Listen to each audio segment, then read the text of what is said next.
Hi guys, we're at Porsche in Leicester, and we're going to buy a GT4. It's an absolutely fabulous looking machine. It's been driven out so I can have a quick drive of it, and it's in dark blue, and we'll run over the specification in a short period. But it has the full Alcantara and leather interior, and really well kitted out, which I'll cover over later. But it really is a beautiful machine. You can hear the exhaust note. It's absolutely fantastic.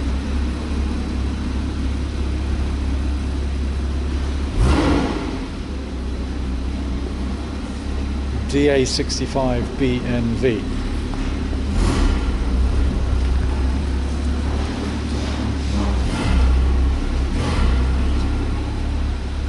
Just a beautiful car. It's an interesting showroom actually. They've got some lovely cars in here. There's the new 911 Carrera S, the twin turbo. It's really nice. I think I said at the 911 launch how beautiful I thought this car was. It's just absolutely spot on, and the silver with the black wheels I absolutely love. I think that is really special.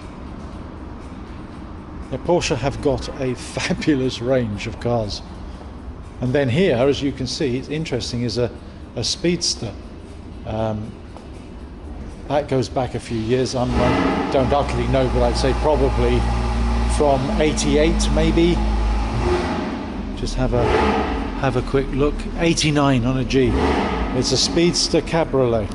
Very rare car. They didn't actually make that many of them. This one's in bright red with the black interior and the piped red seats. Really smart. And then here we also have a 993 turbo, which again today is a very rare car.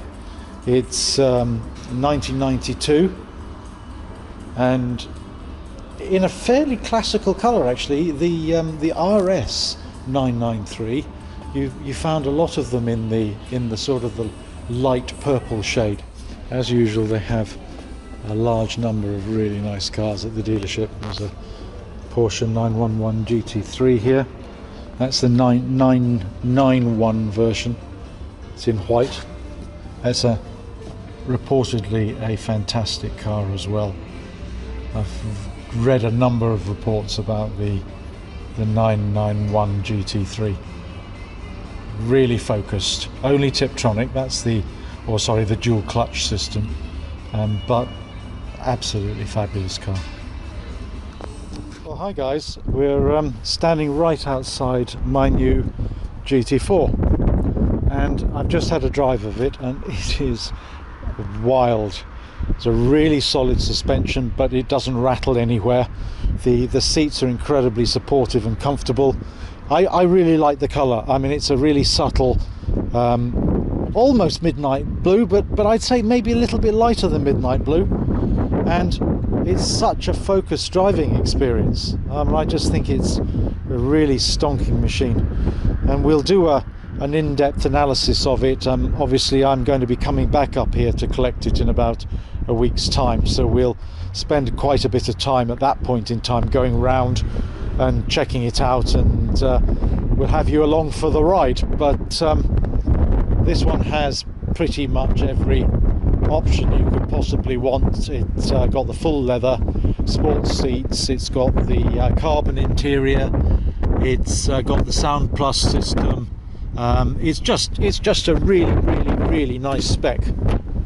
Show you inside quickly. Can't quite get used to the red grab handles that you used to open the doors, but I'm sure I shall. There's liberal use of Alcantara on the middle of the seats, on the glove compartment, underneath the steering wheel, actually on the steering wheel itself. This is one of the few cars that actually has the 918 Spider supercar steering wheel. Although they put the steering wheel on all their models, this is exactly the same diameter as the 918. That's just a really nice driving experience. Okay, I'll come back to you a little bit later. So we're at Porsche in Leicester, and we've just bought a GT4, and I was filming earlier, but the guy came to take me out in it, so I had to go. So I thought I'd just give you a quick buzz round again and show you the rest of the car. Obviously from the rear, it's very purposeful with a quite large rear wing. It's got two rear wings really. There's a flip up here, and then you've got the large rear wing on top of that. You've got the sort of valance at the bottom with the two exhausts centrally located.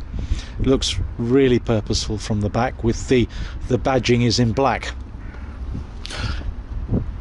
It's dark blue, metallic blue, standard Porsche GT4 wheels with the GT4 written into the center of the cap.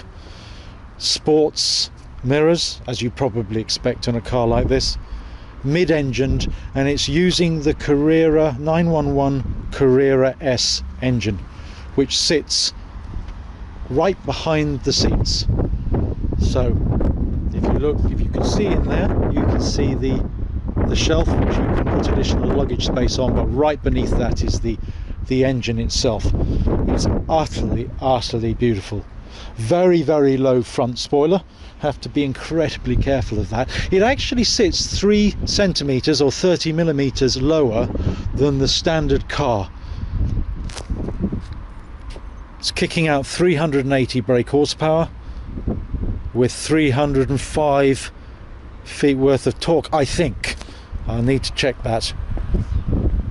Has a lot of GT type detailing, probably the most obvious of which is at the front, where you actually have the air vents actually in the front spoiler itself. It's actually running a completely unique front spoiler for the Porsche Cayman type product. And as you probably know, we'll be attending a launch of the 718 Boxster at the end of April, and that they've gone to twin turbo and 4-cylinder engines. So this may well be the last of the 6-cylinder engines that you see in the Cayman stroke Boxster, although Porsche did say that they were unlikely to go to twin turbo for their GT products, but that's a question I'll be asking them. I just think it looks fantastic. It is a very purposeful car, and I think, to be truthful, it probably has about as much power as you can reasonably use on a road. And I think personally it's absolutely stunning.